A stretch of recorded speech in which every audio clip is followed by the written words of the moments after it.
Have you ever had that feeling you're being watched? That strange sense of déjà vu, like you've lived this exact moment before? What if it wasn't just a feeling? What if there was another you out there living a life that was almost yours? Tonight, we're diving into 5 chilling tales of doppelgangers, those uncanny duplicates that shadow our lives. These aren't just ghost stories. They're stories about losing the one thing you can never get back, yourself. So lock your doors, check your reflection, and make sure the person staring back is really you. Let's begin. Our first story is called The Mirror Self. Imagine this. You wake up groggy, the morning light just starting to peek through your curtains. You glance at the mirror across your room and you see your reflection. But it's not just mirroring your movements. It's waving at you. You freeze, but your reflection doesn't. It smiles, a slow, deliberate grin that doesn't reach its eyes, your eyes. Panic sets in. You try to scream, to move, to do anything, but your body is frozen, a statue in your own bed. Then the impossible happens. Your reflection steps out of the mirror. It calmly walks across your room, climbs into your bed beside you, and pulls the covers up to its chin, its eyes close, and it sighs contentedly. No, you're the one on the other side, trapped behind the cold, unforgiving glass. You pound on the surface, but no one hears. You scream, but no sound escapes. You can only watch as it lives your life, greets your family, and smiles with your face.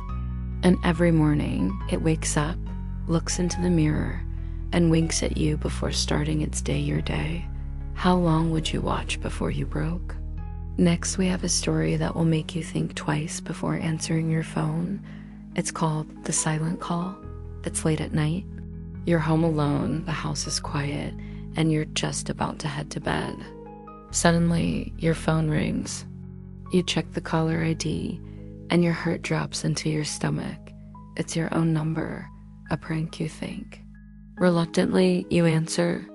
A voice on the other end, a voice that is undeniably yours, is screaming hysterical. Don't let him in. Whatever you do, don't open the door.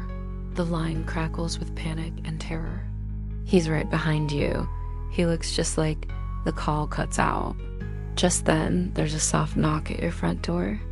Your mind is racing.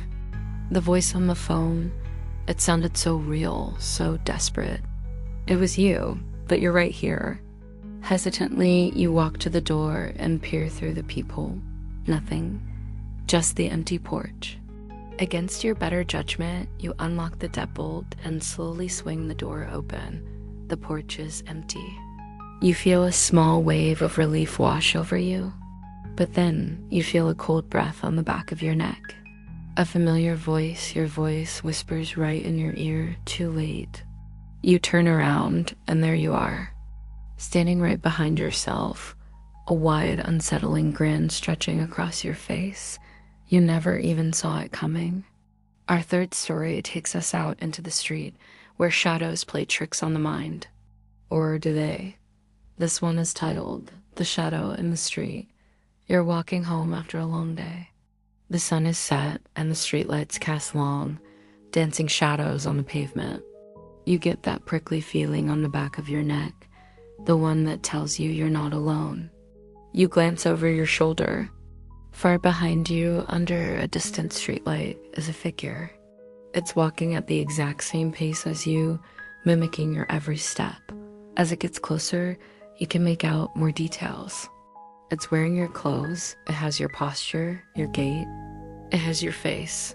A cold knot of fear tightens in your gut. This has to be a trick of the light, a figment of your tired imagination. You decide to test it. You stop and raise your hand in a wave. The figure stops too and waves back with the exact same motion. A nervous laugh escapes your lips. It's just a strange coincidence, right? You turn around and start walking again, picking up your pace. You don't look back until you're safely inside your house, door locked. You peek through the blinds.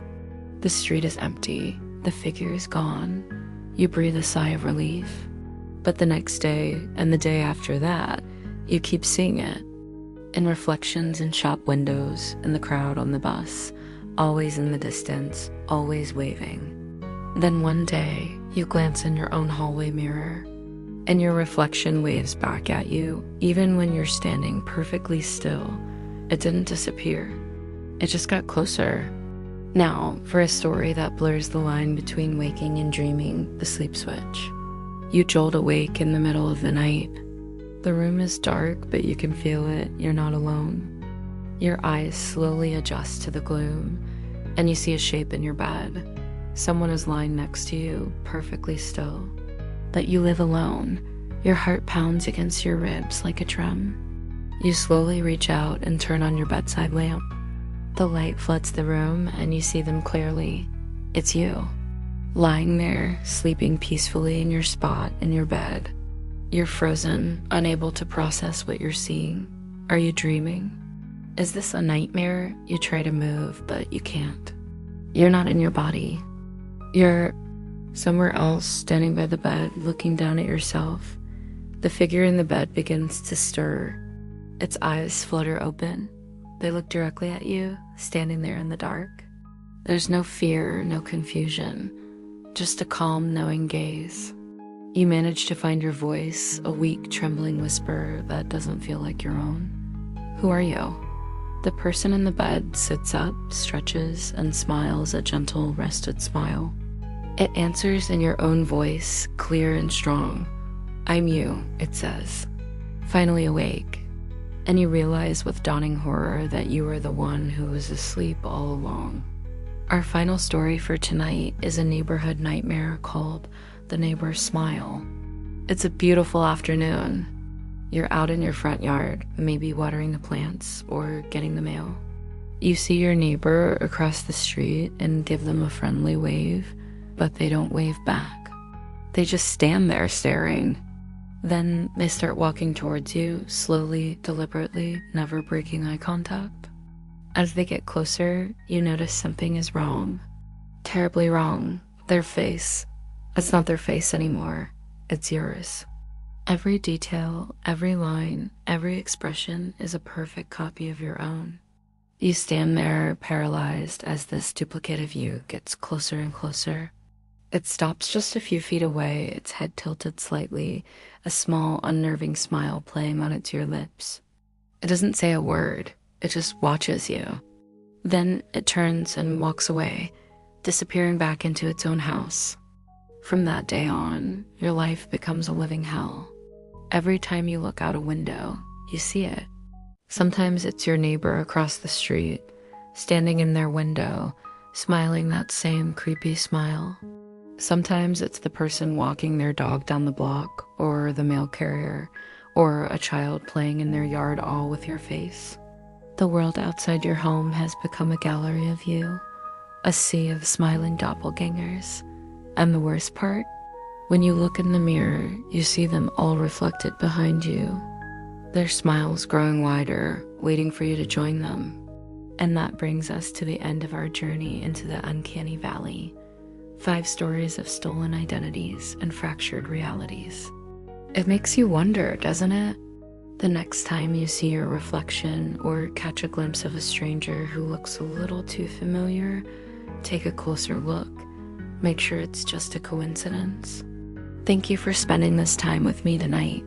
If you enjoyed these unsettling tales, please hit that like button and subscribe for more content that explores the shadows. Stay safe and always check who's smiling back at you. Good night.